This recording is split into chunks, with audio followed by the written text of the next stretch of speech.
설 연휴를 코앞에 두고 한 남성이 식당에서 조카와 만납니다. 하지만 대화가 이어질수록 남성의 요구는 점점 더 집요해지고 조카는 결국 거절을 택하는데요. 그 순간 자리를 뜨는 조카의 등 뒤로 남성은 싸늘한 눈빛을 보냅니다. 오늘 사건 연구소의 키워드는 16억이 낳은 비극입니다.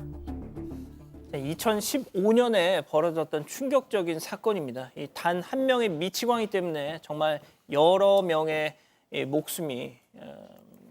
목숨을 잃게 됐던 정말 안타까운 사건이었는데요. 고인들을 좀 다시 기억하고 추모하는 마음으로 이 사건 좀 전해드릴까 합니다. 자, 2월 27일 아침 한 고령의 남녀가 이 말다툼을 벌이면서 시작됩니다. 네, 어느 단독주택 옆 빌라 주차장이었습니다. 나이가 지긋한 남성 그리고 여성이 말다툼을 벌이고 있다가 나란히 집 안으로 들어가는데 정말 놀라운 건 그때 들어갈 때 따라가는 남성의 손에 총기가 들려 있었습니다. 그리고 몇 분 뒤에 실제로 그 빌라 안에서 총소리가 났던 겁니다. 두 발이 울렸고요. 총을 들고 들어가서 발사했던 범인 75세 전 씨고 범행 전에 허가받은 사냥용 엽총을 가지고 들어가서 사람을 쏜 겁니다. 충격적인 건 더 있습니다. 이 가해자가 총을 쏴서 살해한 사람은 자기의 친형과 형수였습니다. 이 전 씨란 자가 80대 형수와 말다툼을 벌이다 집 안으로 들어갔고 저 집으로 들어갔고 형과 형수를 잇따라 살해했다. 자, 그런데 그 집에는 또 다른 한 사람이 있었죠. 네, 바로 피해자인 80대 부부의 며느리였습니다. 이 며느리는 총소리에 깜짝 놀라서 2층에서 몸을 피하려다가 뛰어내렸고 그래서 심한 부상을 입었는데요. 그런 상태에서 도와달라, 신고해달라고 소리를 쳤습니다. 이걸 들은 한 목격자가 경찰에 신고를 했는데 곧이어 파출소장과 순경, 총 2명의 경찰이 현장에 도착을 했습니다. 당시 파출소장은 친인척은 아니지만 같은 동네에서 안면이 있었던 전 씨를 향해서 작은아버지 진정하세요라고 하면서 조금 조심스럽게 말을 건넸다고 하고요. 하지만 전 씨는 출입문을 가로막고 엽총을 발사하면서 들어오지 말라고 소리를 쳤습니다. 결국 파출소장은 테이저건을 들고 다시 한번 진입을 시도했지만 전 씨가 쏜 총기에 맞아서 현장에서 숨지고 말았습니다. 자, 그렇습니다. 이때 이 파출소장님 40대 초반이었는데 방탄복도 없이 오로지 테이저건 하나 들고 엽총을 쏘고 있는 저 범인을 상대하다 순직을 하셨어요. 너무 안타깝습니다, 이 형사님. 네, 매우 안타깝습니다. 말이 안 되는 상황이었는데요. 당시 그 파출소장은 자신도 위험한 상황이라는 걸 알고 있었으나 집안에 그 총기에 맞아 쓰러진 피해자들을 구해야겠다는 생각 일념으로 전 씨를 먼저 설득하려고 했던 것으로 보입니다. 하지만 결국 가해자 전 씨는 친형 부부에 이어 출동한 파출소장까지 차례로 살해했고 이후 자신은 총기로 스스로 목숨을 끊어버렸는데요.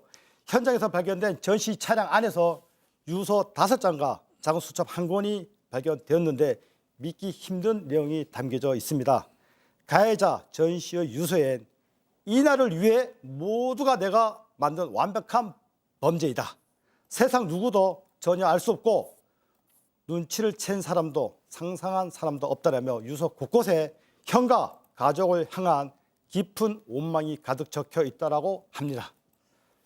친형을 왜 저렇게 증오했던 겁니까? 이날을 위해서 모두 내가 완벽한 범죄를 만들었다. 이런 내용을 얘기를 합니다. 결국 돈이 좀 문제가 아니었나 추측이 되는데 평소에도 친형한테 와서 막 다짜고짜 돈 달라고 얘기를 많이 했다고 하는데 친형이 사실은 2008년도 재개발되면서 보상금을 꽤 많이 받았던 것 같아요. 16억 정도를 받았다고 하고요. 이 범행 직전 좀 전에 친형의 그 아들, 자신한테 조카죠. 조카는 찾아와서 3억 좀 달라라고 요구를 했다고 하고요. 당연히 아무런 이유 없이 3억을 달라고 하니까 조카 입장에서는 안 된다. 무슨 소리 하냐 하고 거절했고 아마도 추측해보건대 이 돈 3억을 거절했던 부분 이게 이번 범행의 기폭제가 됐던 것으로 추정이 됩니다.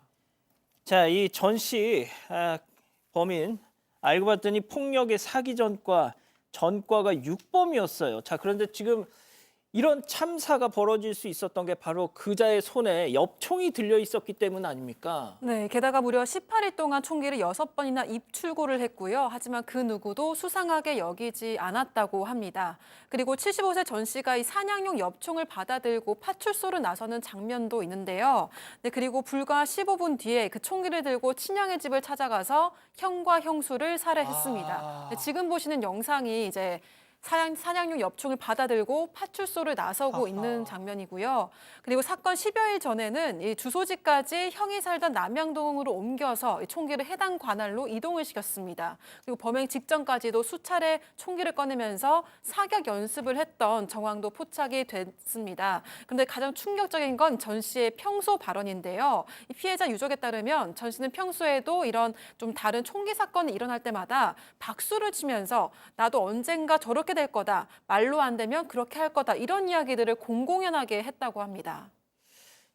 제가 기억하기로는 저 사건 이후에 그때 이제 정부에서 이 총기 관련해서 뭐 당정 협의도 하고 막 대책을 마련했던 기억이 나는데, 자, 앞서도 말씀드렸습니다만 파출소장께서 순직하셨잖아요. 그렇습니다. 당시 며칠 뒤에 연결식이 열렸는데요.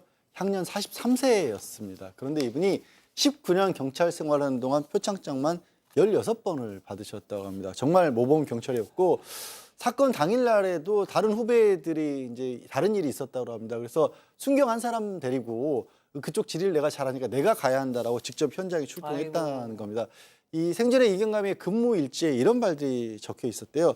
관리자가 주도적으로 현장 대응을 해야 되고, 무사 안일이나 소극적 근무 형태를 지향한다. 특히 주요 사건 사고는 반드시 지휘 감독자가 현장에서 출동해야 된다. 그야말로 이분의 책임감, 사명감이 고스란히 묻어나는 글들이었습니다. 연결식에는 아내분과 그리고 당시 고등학생, 중학생이었던 두 아들이 마지막 길을 배웅했다고 합니다. 지금 아마 거의 사회인이 됐을 수도 있을 것 같은데 훌륭하게 자랐으리라 믿습니다. 예. 자, 이 형사님, 네. 그 경찰에 재직하시는 동안 많은 동료들의 저런 순직 이런 것도 지켜보셨을 것 같은데요. 이번 사건 좀 정리를 해주시죠. 네, 맞습니다. 일단 두 분 죽음 너무 안타깝고요. 특히 그 이강석 경감 그 두 분을 구조하기 위해서 목숨 걸고 현장에 투입을 하셨습니다.